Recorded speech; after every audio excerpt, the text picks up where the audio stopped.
Hello everyone. Welcome back to our channel MSB trades. Friends, ఇవాళ నేను 5 trades తీసుకున్నాను. 5 ట్రేడ్స్‌లో నాకు ప్రాఫిట్ బుకింగే జరిగింది. అండ్ ఈ 5 ట్రేడ్స్ వచ్చేసి నా లాస్ రికవరీ గ్రూప్‌లో నేను తీసుకున్నాను. పర్సనల్‌గా తీసుకున్నాను. సో, మీరు కూడా మన లాస్ రికవరీ గ్రూప్ జాయిన్ అవ్వాలి అనుకుంటే it's a trading community group. మీరు కూడా జాయిన్ అవ్వచ్చండి. రైట్. సో, నా ఫస్ట్ ట్రేడ్ వచ్చేసి బ్యాంక్ నిఫ్టీ అండి. బ్యాంక్ నిఫ్టీలో నాకు ఫస్ట్ ట్రేడ్‌లో 13 పాయింట్స్ ప్రాఫిట్ బుక్ అయింది. దాని తర్వాత ఆల్ టార్గెట్స్ హిట్ అయ్యాయి. బట్ నేను ట్రైలింగ్ మీద వర్క్ చేస్తాను కాబట్టి నేను 13 పాయింట్స్ క్యాప్చర్ చేశాను. ఇమీడియట్ గా ఫస్ట్ ట్రేడ్ నేను 932 కి తీసుకున్నాను కదా.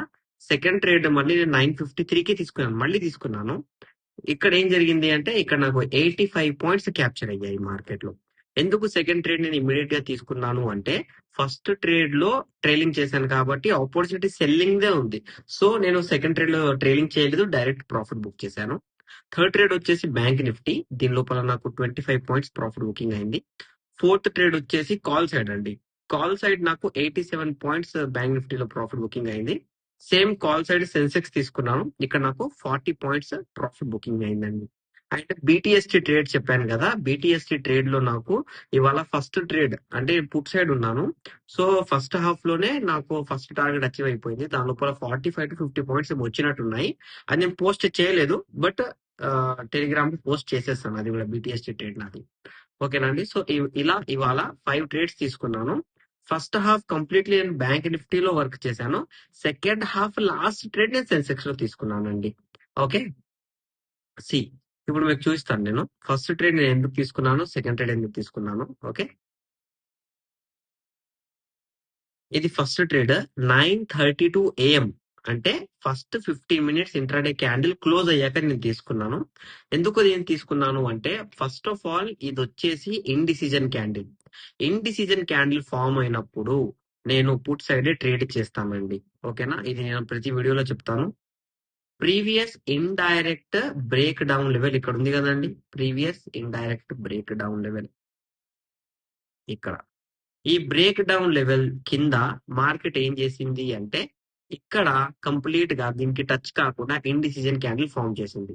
అండ్ ఇండిసిజన్ క్యాండిల్ ఫామ్ చేసింది previous indirect break down point కింద ఉంది. అని నేనేం చేశాను, సెకండ్ పాయింట్ ట్రేడ్ తీసుకున్నాను. ఇక్కడ ఏం జరిగింది అంటే ఇక్కడ ఫాల్ అయ్యింది. ఆ ఫాల్ లో నాకు 13 పాయింట్స్ దొరికాయి. దాని తర్వాత మార్కెట్ మళ్ళీ పైకి వెళ్ళింది కదా. పైకి వెళ్ళి మార్కెట్ ఏం చేసింది అంటే ఈ పాయింట్ దగ్గర రిజెక్ట్ అయింది.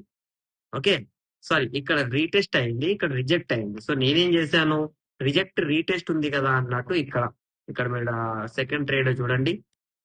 953 అంటే ఈ క్యాండిల్ రిజెక్ట్ అవుతున్న ట్రేడ్ తీసుకున్నాను. ఫాల్ అయ్యింది, అందుకే నాకు ప్రాఫిట్ బుకింగ్ జరిగింది. అండ్ ఇంకో ట్రేడ్ 11:56 AM, 11:56 ఇక్కడ ఇక్కడ కనిపించిందా. ఈ పాయింట్ దగ్గర నేను ట్రేడ్ తీసుకున్నాను. ట్రేడ్ ఎందుకు తీసుకున్నాను అంటే ప్రెసెంట్ డే మార్కెట్ ఏం చేసింది, ఇండిసిజన్ క్యాండిల్ లెవెల్ అనేది బ్రేక్ చేసింది. Retest reject with selling order black ఇచ్చింది. ఆర్డర్ బ్లాక్ ఇచ్చి ఇక్కడ రిజెక్ట్ అయింది అన్నట్టు దీంట్లో ట్రేడ్ తీసుకున్నాను. ఇదేం జరిగింది అంటే కొంచెం పైకి వెళ్ళి మళ్ళీ ఫాల్ అయింది. ఈ పాయింట్ దగ్గర నాకు 25 పాయింట్స్ దొరికాయి. దాని తర్వాత రివర్స్ వెళ్ళిపోయిందండి. ఓకే, అందుకే థర్డ్ ట్రేడ్ లో ఓన్లీ 25 పాయింట్స్ ప్రాఫిట్ బుక్ చేశాను నేను. ఫోర్త్ ట్రేడ్ ఏమో కాల్ సైడ్ ఉన్నాను. నేను కాల్ సైడ్ ఇక్కడ కాల్ సైడ్ ఉన్నాను. కాల్ సైడ్ నేను ఎందుకున్నాను అంటే టైం చూడండి, ట్రేడ్ టైమింగ్ చూడండి. 12:53 PM. Okay, 12:53, 12:45 to 1 o'clock candle ఇది. ఈ క్యాండిల్లో నేను ట్రేడ్ తీసుకున్నాను. ఈ క్యాండిల్లో నేను ట్రేడ్ తీసుకోవడానికి రీజన్ ఏంటి అంటే మీరు ఇక్కడ క్యాండిల్ చూస్తున్నారా, దీన్ని ఇండిసిజన్ రివర్సల్ క్యాండిల్ అంటారు. మార్కెట్ లో ఇండిసిజన్ రివర్సల్ క్యాండిల్స్ అనేవి ఫామ్ అవుతాయి. మనకి ఏం జరుగుతుందండి, బయ్యింగ్ జరుగుతుంది. ఇంకోటి, ప్రీవియస్ డే కన్నా ఒక డే ముందు ఇక్కడ బ్రేక్అవుట్ అనేది ఇచ్చింది మార్కెట్, బ్రేక్అవుట్. సో ఈ బ్రేక్అవుట్ దగ్గర ట్రేడ్ తీసుకున్నా. ఈ బ్రేక్అవుట్ పాయింట్ అనేది బ్యాంక్ నిఫ్టీలో మార్నింగ్ నేను ప్రీ మార్కెట్ అనాలిసిస్ లో కూడా ఈ లెవెల్ మార్క్ చేశాను నేను. ఇక్కడైతే ఇండైరెక్ట్స్ ఉన్నాయి. ప్రీవియస్ లెవెల్స్ లో ఇది మార్కింగ్ లో ఉందండి. ఓకేనా. సో ట్రేడ్ నేను ఇక్కడ తీసుకున్నాను. దాని తర్వాత మార్కెట్ ఫాల్ అయ్యింది. Same previous indirect break down point దగ్గరికి వెళ్ళి మార్కెట్ బ్రేక్అవుట్ ఇచ్చింది కాబట్టి ట్రేడ్ తీసుకున్నాను. అదే బ్రేక్అవుట్ దగ్గర మార్కెట్ వచ్చి ఇమీడియట్ గా ఒకటే క్యాండిల్ హై మూవ్ ఇచ్చింది. సో ఇక్కడ ఏం జరిగింది, మనకు సింపుల్ డబ్ల్యూ ప్యాటర్న్ అనేది క్రియేట్ అయింది. ఓకే, అందువల్ల ఇక్కడ నాకు ఫోర్త్ ట్రేడ్ లో ప్రాఫిట్ బుకింగ్ అనేది జరిగింది according to previous day indirect break down point వల్ల. అండ్ మళ్ళీ ఇక్కడ చూడండి, సెన్సెక్స్ లాస్ట్ ట్రేడ్ 125 PM కి తీసుకున్నాను నేను. 125 PM అంటే ఇక్కడ ఈ క్యాండిల్ లో తీసుకున్నాను. ఈ క్యాండిల్ లో నేను ట్రేడ్ తీసుకోవడానికి రీజన్ ఏంటి అంటే, ఇక్కడ మీరు అబ్జర్వ్ చేయండి, present day lowest breakout point and no order block దగ్గర ఇక్కడ క్యాండిల్ క్లోజ్ చేసేసింది కాబట్టి so there will be rejection, అందుకే ట్రేడ్ తీసుకున్నాను. ఇక్కడ ఏం జరిగింది అంటే ఈ పాయింట్ దగ్గరికి వెళ్ళి మార్కెట్ ఇంత హై వెళ్ళింది. ఈ హై వెళ్ళడం వల్ల 40 పాయింట్స్ అనేవి క్యాప్చర్ అయ్యాయి.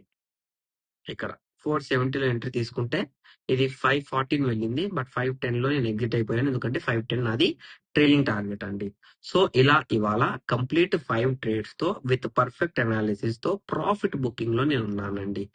అండ్ మీరు మార్కెట్ లో సీరియస్ గా ఉంటే, మార్కెట్ నేర్చుకోవాలి అని మీరు అనుకుంటుంటే, ప్లీజ్ మీరు ఏం చేయండి అంటే నా ప్లేలిస్ట్ లో ఉన్న ప్రతి వీడియో చూడండి, మన యూట్యూబ్ ప్లేలిస్ట్ లో. అండ్ టోటల్ 27 పీడిఎఫ్స్ ఉన్నాయి ఫర్ లెర్నింగ్. మీరు నేర్చుకోవాలి, డై హార్డ్ గా నేర్చుకోవాలి అనుకుంటే పిక్చర్స్ తో పాటు పర్ఫెక్ట్ అనాలిసిస్ పీడిఎఫ్స్ అనేవి నేను క్రియేట్ చేశాను. నా టోటల్ 12 years ఎక్స్పీరియన్స్ మొత్తం నేను మార్కెట్ లో ఏమేమి గెయిన్ చేశాను ప్రతి ఒక్కటి నేను పీడిఎఫ్స్ లో పెట్టానండి. సో మీరు కూడా ఒక ట్రేడ్ తీసుకునే ముందు క్యాండిల్స్ ని అర్థం చేసుకోవాలి అన్నా, అబ్జర్వ్ చేసుకోవాలి అన్నా, మార్కెట్ మూవ్మెంట్ ట్రేడ్ చేసుకోవాలి అన్నా, ప్రతి ఒక్కటి మీరు ప్రాపర్ గా నేర్చుకోవాలి అన్నా, ఎస్ఎంసి ఐసిటి కాన్సెప్ట్స్ కంప్లీట్ నేర్చుకోవాలన్నా నేను పీడిఎఫ్ క్రియేట్ చేశాను. మీరు ఆ పీడిఎఫ్ తీసుకోండి. It's completely free of cost, ఎటువంటి ఛార్జ్ లేదండి. అండ్ యూట్యూబ్ లో ప్లేలిస్ట్ ఉంది, ప్లేలిస్ట్ లో కూడా కంప్లీట్ వీడియోస్ ఉన్నాయి, సీజన్ 12 వరకు వీడియోస్ ఉన్నాయి, సపోర్టెడ్ వీడియోస్ ఉన్నాయి, మన ఇండికేటర్ వీడియో ఉంది, కంప్లీట్లీ ఫ్రీ ఆఫ్ కాస్ట్, అది కూడా చూడండి. ఓకేనా అండి? అండ్ మీరు కనుక మన టెలిగ్రామ్ గ్రూప్ లో లేకపోతే డిస్క్రిప్షన్ లో లింక్ ఉంది, క్లిక్ చేయండి, జాయిన్ చేయండి. అండ్ మన యూట్యూబ్ ఛానల్ ని మీరు సబ్స్క్రైబ్ చేసుకోలేకపోతే సబ్స్క్రైబ్ చేసుకోండి. రైట్, సో ఇప్పుడు మండే ఏంటి, నేనైతే మార్కెట్ లో బయింగ్ చూడట్లేదండి, బయింగ్ అస్సలు చూడట్లేదు నేను. ఎందుకంటే ఆల్రెడీ మీకు నేను నిన్నటి అనాలిసిస్ వీడియోను, మొన్నటి అనాలిసిస్ వీడియోను ఏం చెప్పాను, ఇక్కడ మార్కెట్ లో బయ్యింగ్ ఆర్డర్ బ్లాక్ అనేది క్రియేట్ అయింది. సో ఈ బయ్యింగ్ ఆర్డర్ బ్లాక్ అనేది మార్కెట్ గ్రీన్ క్యాండిల్ తో రిజెక్ట్ అవుతే ట్రెండ్ రివర్సల్ చూద్దాం. అలా కాకుండా రెడ్ క్యాండిల్ తో కనుక బ్రేక్ చేసినా, రెడ్ క్యాండిల్ తో క్లోజ్ చేసినా నేను మార్కెట్ లో బయ్యింగ్ చూడట్లేదు, నేను సెల్లింగే చూస్తున్నానని చెప్పాను. సో మార్కెట్ లో సెల్లింగ్ ఉంది.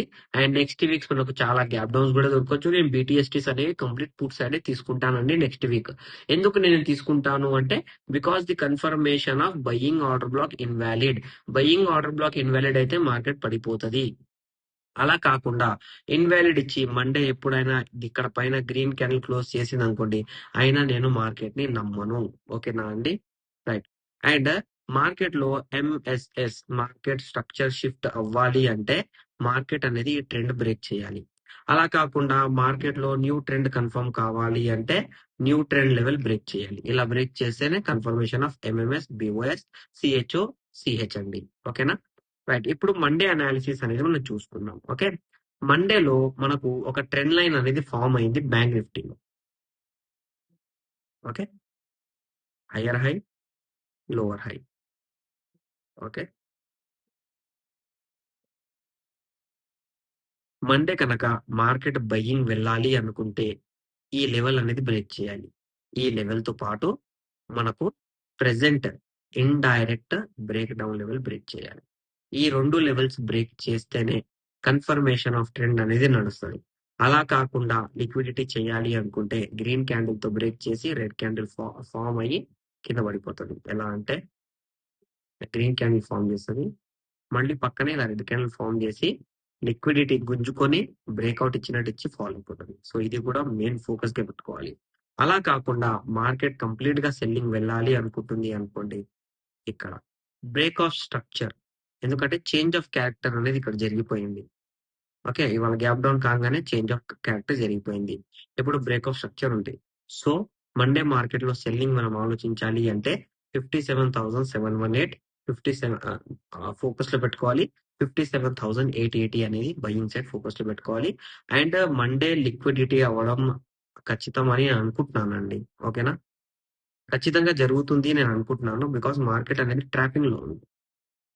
ఇప్పుడు ఇక్కడ చూసుకుంటే మీరు ఇక్కడ, ఇక్కడ చూసుకుంటే ఇక్కడ గూడా hire high, lower high. Okay. ఈ 2 ఉన్నాయి. ఆల్రెడీ ఇవాళ మార్కెట్‌లో సీఏఎస్ క్లోజింగ్ ఆప్షన్ సిస్టమ్‌లో మార్కెట్ ఏం చేసిందంటే గ్రీన్ క్యాండిల్ క్లోజ్ చేసింది. అది మన ట్రెండ్ లైన్ బ్రేక్ అయ్యి. సో, మండే రోజు ఏం చేయాలి అంటే ఈ ప్రెజెంట్ బ్రేక్ డౌన్ ఉంది కదండీ! ఈ బ్రేక్ డౌన్ ఇది గ్రీన్ క్యాండిల్‌తో బ్రేక్ చేసి బ్రేక్‌ఔట్ కన్ఫర్మేషన్ అనేది ఇవ్వాలి. అలా ఇవ్వకపోతే లేదు లిక్విడిటీ అనేది జరుగుతది. ఓకేనా? అలా కాకుండా మార్కెట్ ఇవాళ డేది బ్రేక్‌ఔట్ పాయింట్‌ని బ్రేక్ చేసిందే అనుకోండి. ఎలా బ్రేక్ చేసింది? విత్ రెడ్ క్యాండిల్ బ్రేక్ చేసిందే అనుకుందాం. So, wait for retest reversal confirmation. ఓకేనా అండి? అండ్ సెన్సెక్స్‌లో కూడా మనకు ఒక ట్రెండ్ లైన్ అనేది ఫార్మ్ అయింది. బట్ క్లోజింగ్ ఆప్షన్ సిస్టమ్ అనేది వాల్యూ చాలా చిన్నగుంది. ఎందుకంటే మార్కెట్‌లో ఎవరు బయింగ్ చూడట్లేదు కాబట్టి. ఓకేనా? రైట్. సో, ఒక ట్రెండ్ లైన్ అనేది ఇక్కడ మార్కెట్‌లో ఫార్మ్ అయింది. ఓకే. ఈ ట్రెండ్ లైన్ బ్రేక్ చేసి present break down level break చేసి ఈ పాయింట్ పైన ఎక్కడైనా ఒక గ్రీన్ క్యాండిల్ అనేది ఫార్మ్ చేయాలి బ్రేక్‌ఔట్ కోసం. అలా కాకుండా ఇవాళటిది బ్రేక్‌ఔట్ పాయింట్ అనేది విత్ రెడ్ క్యాండిల్‌తోని బ్రేక్ చేసిందే అనుకుందాం. ఎలా? ఇలా రెడ్ క్యాండిల్‌తో బ్రేక్ చేసిందనుకుందాం. సో, మనం ఏం చేయాలి అంటే బ్రేక్ డౌన్ లెవెల్‌ది రీటెస్ట్ రివర్సల్ కోసం వెయిట్ చేయాలి. ఇక్కడ మనకు బ్రేక్‌ఔట్ స్ట్రక్చర్ అనేది దొరుకుతదండి. సో, మార్కెట్‌లో మీకు మళ్ళీ చెప్తున్నాను. మార్కెట్‌లో మీరు జెన్యూన్‌గా నేర్చుకొని రావాలి అనుకుంటే నేను ఎలా అయినా హెల్ప్ చేస్తానండి. ఓకేనా? మార్కెట్ దగ్గరికెళ్ళి మనం అమౌంట్ తీసుకోవాలన్నా ఆ capacity of experience and learning అనేది మన దగ్గర ఉండాలి. ఓకే. సో, మీకు నా అనాలిసిస్ నచ్చినట్లయితే మన వీడియో లైక్ చేయండి, షేర్ చేయండి. మన యూట్యూబ్ ఛానెల్‌ని సబ్స్క్రైబ్ చేసుకోండి. Thank you for watching my video.